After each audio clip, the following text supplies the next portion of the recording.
Des terres privées laissées en friche, une ironie dans un pays où le foncier fait cruellement défaut, notamment pour les exploitations agricoles. C'est le but du dispositif adopté à Taraho il y a 6 mois et voté en Conseil des ministres le 4 décembre.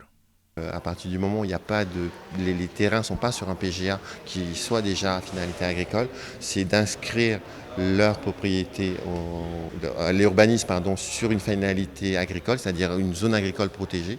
Et à ce moment-là, ça permettra à notre service, notamment la direction de l'agriculture, de conseiller le porteur de projet pour aménager son terrain pour une finalité agricole. Mais pour exploiter, encore faut-il mener des études préalables et aménager des travaux qui ont un certain coût aussi. Le pays propose une prise en charge des dépenses en 2 temps. En premier lieu, une phase d'études pour un montant maximal de 30 millions qui est pris en charge à 100% par le pays, où des cabinets d'études vont étudier quels sont les aménagements à faire. Est-ce qu'il y a du débroussaillage, du terrassement, le coût également de ces aménagements. La deuxième phase prévoit une aide qui peut aller jusqu'à 150 millions de francs pour les aménagements fonciers, une aubaine pour les propriétaires du foncier qui pourront aussi vivre sur place. Mais c'est surtout que, comme c'est du foncier privé, à juste titre, les propriétaires terriens pourront s'y installer, construire leur maison agricole, leur ferme agricole, de façon à être au plus près de leur exploitation agricole et également de pouvoir sécuriser leur production agricole. Le gouvernement espère ainsi dynamiser le secteur agricole tout en valorisant des terres laissées à l'abandon, un dispositif vu d'un bon œil par les agriculteurs. Je trouve que la cause est une cause noble.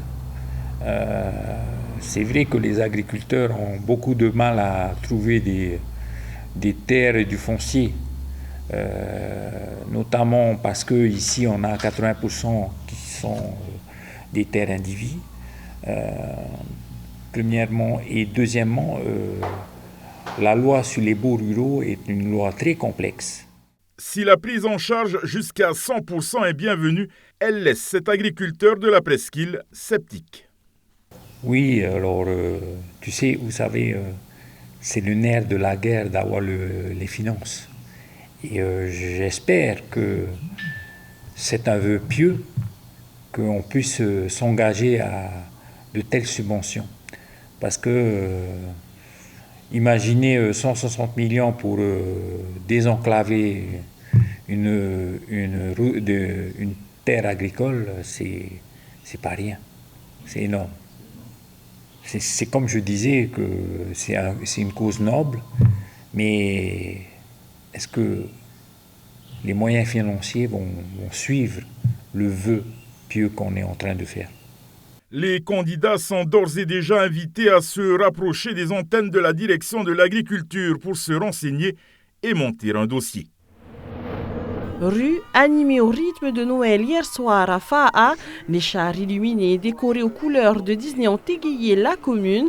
La parade ponctuée de chorégraphies, de danseurs et de musiciens émerveillés petits et grands qui ont également eu la chance de croiser le Père Noël.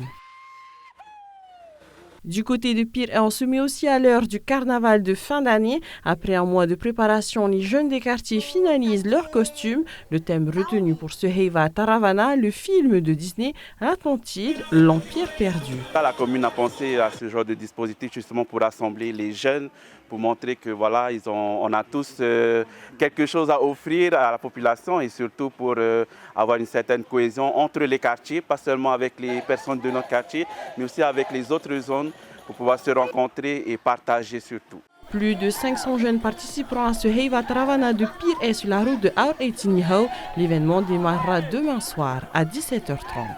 Taoné! Hey, hey, Suna!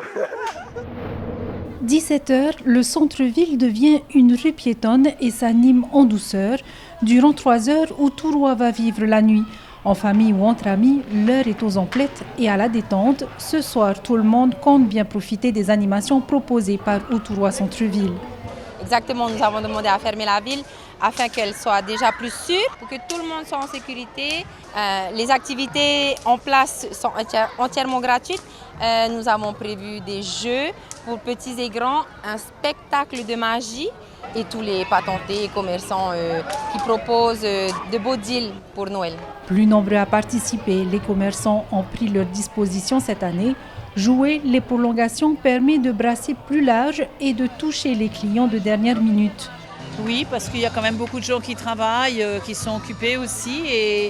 Et puis là, c'est un regroupement de plusieurs générations. Et puis, il y a des gens curieux qui posent des questions. C'est vraiment un bon enfant. C'est une très, très belle ambiance. Bah oui, on est super contents. Là, on trouve notre bonheur. On est trop contents. En plus, on peut manger sur place, donc c'est trop cool. Coût de la vie oblige, pas facile d'optimiser le budget des fêtes du côté des grandes familles. Pour une famille de 5 personnes quand même, 3 enfants et 2 adultes, c'est quand même serré. Donc vous regardez quand même les prix? Oui, et en disant à nos enfants, vous avez un budget à respecter. Si le bonheur n'est pas au rendez-vous dans les magasins, il reste toujours l'option Père Noël, un stand de prix d'assaut par les petits et grands. En un tour de main, ces personnages de sable prennent vie. Des mains qui animent des épopées et font apparaître ou disparaître des océans, des montagnes et des dieux. Avec l'artiste polynésien Tepa Teuru à la voix off, Marcus Winter ressuscite ces tupunas et narre leurs nombreux exploits.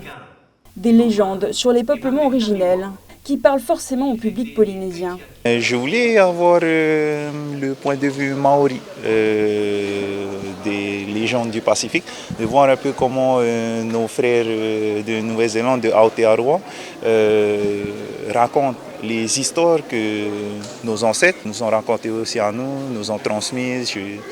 Je lis les textes de Te Wira Henry sur les mythes et légendes polynésiennes et puis je suis très intéressé par la culture polynésienne. Mais on sait aussi que d'une île à l'autre, parfois les histoires changent parce que c'est une culture orale et donc tout se fait par transmission orale.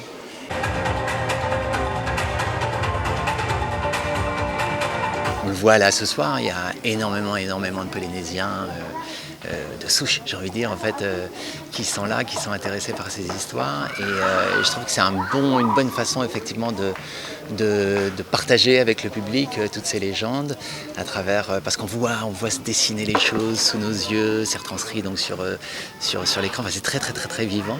Ces œuvres illustrant le mana et le wakapapa, piliers du monde maori, ont suscité beaucoup de curiosité.